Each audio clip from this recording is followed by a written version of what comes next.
So shortly after creating my last off-roading video in the snow, that blizzard bash there, I followed behind the lifted off-road mower into about 2 feet of snow after the off-road mower broke trail.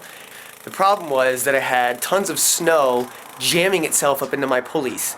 Now that to me kind of is a problem, and the way I usually function doing off-road lawnmower modifications is I run the crap out of my equipment until something breaks or I find that something doesn't function properly. And then I usually try to find a way to make it function better or build it stronger. So that's where we're at today. We are in the middle of the process of trying to water and snowproof the belt system on this thing.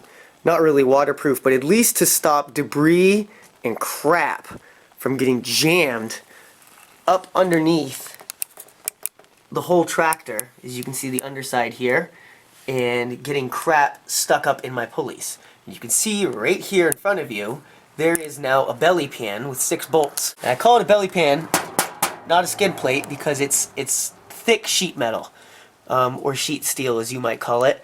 It's not thick enough necessarily to be a skid plate, but I could easily replace it with a thicker piece, which is pretty awesome. The bolts are self-tapped into the bottom of my C-channel frame, and I am actually realizing in doing this I've created a bigger problem. The problem is when these tires are mounted and spinning, they're discharging tons of mud, water, and snow every direction. Off the back, you know, into the fender, down. It's just throwing stuff everywhere. That's the nature of tires when they're spinning. So here's my problem. You can see the inside of the inner fender is actually covered in mud from previous romps, and obviously there's a ton of water coming up in here. So what I've actually done by putting this belly pan in the bottom here is essentially created a bigger problem. When the tires discharge mud and water, it's actually just going to stay here. It's not even going to fall down through the belt system. So I may have actually made a bad thing worse by putting the belly pan on. So here is my solution. And no, not just a piece of cardboard, but the shape of the cardboard is the solution. What we're going to create here is actually inner fenders for the rear fender, and it's going to keep the snow, mud, and water from being thrown to the inside. So I'm basically going to do here is take a piece of sheet steel similar to the one that is the belly pan and cut out a shape kind of like this cardboard. I got to tweak it a little bit. This doesn't fit perfect. But that's pretty much what we're looking at right there. A little bit better blocked off right there over that adjuster. But, I mean, you can see that that will reduce pretty much all likelihood of stuff getting chucked into my belt system. A little bit of water is going to get in there here and there, and that's fine. I'm fully expecting it to. And, you know, if I totally submerge this rear pulley, nothing's going to keep it dry. The belly pan and all these inner fenders aren't going to matter anyways. So, I mean, I do need to leave a little bit of space, which it has all around the rear transaxle, for stuff to still drain. So here you can see the piece of sheet steel I've been using. This is actually a door to a cabinet. Over there, I removed this door long ago because this one would open up and hit me in the face when I was working on the racing mower, when I was building that. This door actually goes to this side of this cabinet, and you can see this door still exists. That is until I need more sheet steel. The beautiful part about these doors is they're actually double-sided, and they've got metal on this side and a nice new piece on this side. So there's a lot of steel in these things, and it's pretty thick enough to deflect water. And if you're wondering why my voice kind of sounds like shit, it's because I'm trying to get over a cold, and for some reason every time I get a cold I get like a small case of laryngitis, which is really stupid. It's probably because I do videos, but whatever. I'm not going to let it stop me. What we're going to do right now is cut this stupid steel out and start making some inner fenders. Alright, so now that my metal's cut, I decided to start on the right side of the tractor, considering that is going to be the more tedious of the two sides, mainly because the shifter and all the linkage is on this side. So I have to leave this open for this whole shifter deal to work. So I cannot seal that up.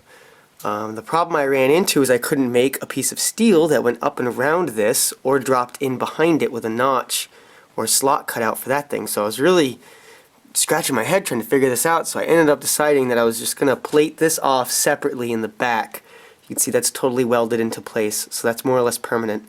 Well, permanent until I take a cutting wheel and just cut it off. And I made a separate piece of steel, seen right here, that will go kind of up and over. Sort of like this. I may have to tweak a few things here and there, but this piece is going to bolt in because I want to be able to remove it in the event I need to get in here and service my belts and pulleys. The same goes with the other side. That will also be removable. So here's the bolt that I'm actually going to be using, or bolts I should say. I've got about 8 of them here. And they've got notches in the very ends. You can see they cut their own threads and they're sort of tapered. So you drill a hole slightly smaller in diameter than this bolt and then screw this bolt in, and it will actually cut its own threads and bolt itself into a thick piece of metal, and it's actually pretty strong. Alright, so here's the right side all done, or pretty much done. I do have to paint it. I'm not going to do that today, but you can see there's an old bolt up there and some other bolts down here, a couple in there. I accidentally hit a frame hole right there, so the bolt wouldn't actually thread, so I had to move over a little bit. But it's pretty well sealed off. I don't think tons of water is going to get in there like it was, so that's pretty sweet. So here we are on the other side now, and you can see the side we were just previously on is all plated off. I mean, you look at this side here, I can put the shop light into the lawnmower, no problem. So I mean, that is a ton of mud and water getting thrown up into my belt and pulleys, which is probably creating a certain amount of slippage whether or not I realize it. So this is probably really good to do, and it'll probably really extend the life of my belts as well, not having mud being ground into them. So here it is with the panel set into place. I haven't installed it at all, but you can see it just misses my adjustment linkage for my clutch spring, so I can still do that. But now I got to drill holes into the panel and into the frame of the lawnmower and install my new screws, and then after that I think we're pretty much done for now. Okay, we are all bolted in. It's friggin' ridiculous, but I broke one of the heads off the bolts right there on the left, and I could not get the threads out. I mean, it must have jammed into the top of the C-channel frame because it's so close to the top, you can see on the left side of your screen. So they did the second bolt there next to it a little bit lower, and that one went in alright, but I cannot get that other one out, which is alright. I think I can still remove this whole thing. You see a bolt there and a bolt there, and that's pretty much it. And maybe someday I'll add a little bit of extra support by welding a piece of angle steel on the inner fender, behind the fender actually, so it doesn't flex in so much like that. But I really don't think it's going to be a big deal because I don't think a lot of things are going to be pushing on it. It's just to keep the majority of the water out, which I think will be fine. And I don't think it's going to vibrate too much. It might a little bit, but oh well. This is a off-road lawnmower.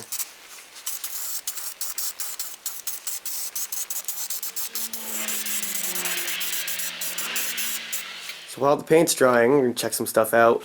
You can see now really the only way to see down into my belts and pulleys is through the back mesh here. You can't really see anything now because it's so dark because everything's boxed in, but that's kind of a good thing. The real neat thing is about it that I can actually still access the belts by reaching up in here. There's still tons of room to pass my hand up in here, and I can, right now I'm touching the transaxle pulley and belt, you can't really tell, but I can reach everything really easily, so it's not the end of the world that those guards are in place, because I can still mess with the belt back here and in the front end. It's only going to stop the water from splashing in to my pulley systems. So there we go, both wheels are back on. I've painted the inner fenders. I can't really show you because it's really dark, and this thing is pretty much ready to go. I'm kind of anxious to see how it performs on its next drive, whether it be in the snow or the water or mud or whatever it is that I dropped this thing into. I did some adjustments on the belt tension and the clutch, tightened it up all a little bit, so everything's a little bit tighter than it was, so that should be pretty cool. The other thing I've got to do here is I got a little bit of carb work. I noticed this thing was leaking a little bit. It's kind of tough to see, but you can see my float bowl is completely gone. It's just a float sitting there, and here's the bowl and some other parts. I've got gaskets in the house. Gonna basically redo this thing because it's fucking nasty, because this damn ethanol they're putting in the gas is just destroying everything, god damn it. But we won't get into that rant right now. Pretty much gonna cut this video off right here. Hopefully I can fix this carburetor up soon. I've got all the parts to do that. and then get this thing out and romp it within the next couple days, and then maybe get a video up for you guys to check this out, test out this modification, see how it works in the snow, see if the snow actually gets stuck inside or if it actually just, you know, deflects off perfectly like I'm planning, or we'll see what happens. I don't know.